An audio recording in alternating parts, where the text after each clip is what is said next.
Huh? I am! I'm doing a vlog! You know, you're gonna have to deal with some wind noise. Because I'm out of isolation, I'm out and about, and I'm looking at things. I can't go closer to the ocean than I am now. I'm just on a road near it. But I can look at it, and I can look at these ants as well. This isn't going to be a look at those ants, aren't they remarkable vlog. You know, that's not the sort of motivational thing I want to talk about today.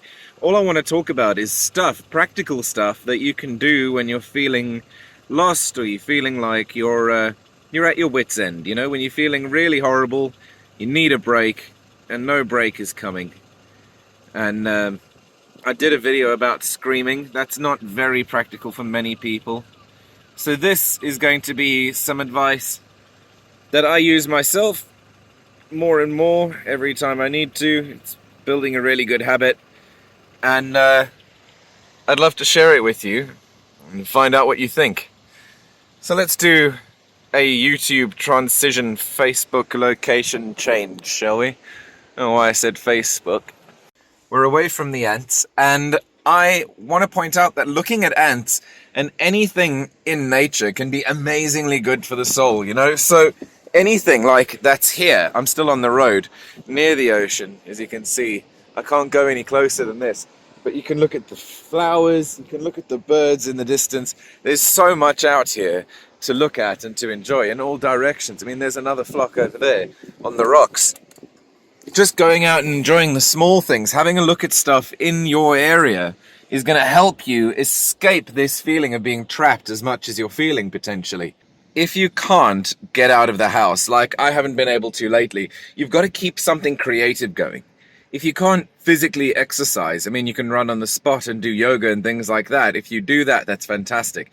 I don't though, because I didn't have time. But what I did have time for was sporadic bits of creativity. Now, my job involves a lot of creativity, so that really helped. Keep that creativity burning as much as you can. Try and keep a routine. Try and keep your mind engaged as much as you can. It really does help with the cabin fever. If you can, around where you live, still appreciate and look at the beautiful things that might be surrounding you, you are going to be winning even more, because appreciation and gratitude is a much better energy to operate with than feeling hard done by and feeling trapped. And you are allowed to feel those, but honor those feelings. Don't harbor them and hold on to them and build a big wall from them. Rather, just feel them, acknowledge them, and move on, so you can notice things that are beautiful, notice things that are wonderful in your life, and notice things that you're lucky to have, and the people that you're blessed to be around. The other thing I want to encourage you to do is something that's going to happen at the next location. Haha.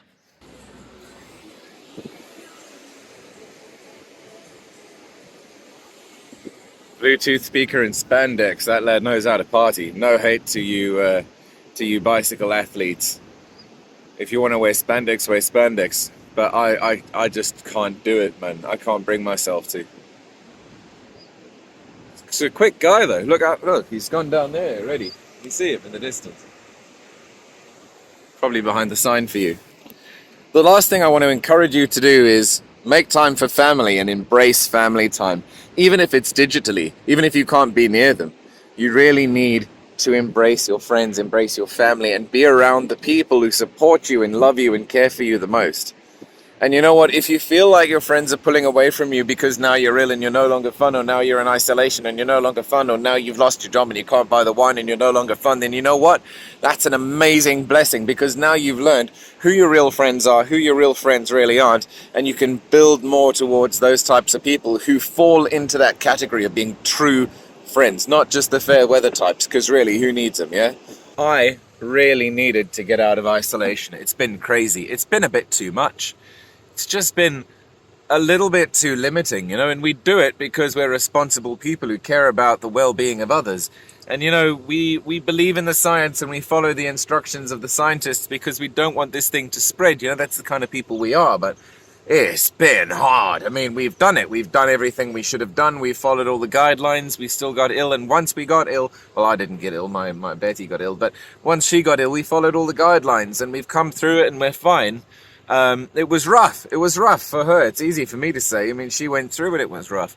But, you know, she's amazing. She's done it. She's done it so well. absolutely phenomenal effort, and yeah, lots of pride there, lots of proud of her. And now I have to go and do some work. But before I do that, I want to ask you to like this video if you've liked it, give me a thumbs up if you have, 2 thumbs downs if you haven't, to really prove your point, and don't forget to subscribe to the channel so you never miss another video.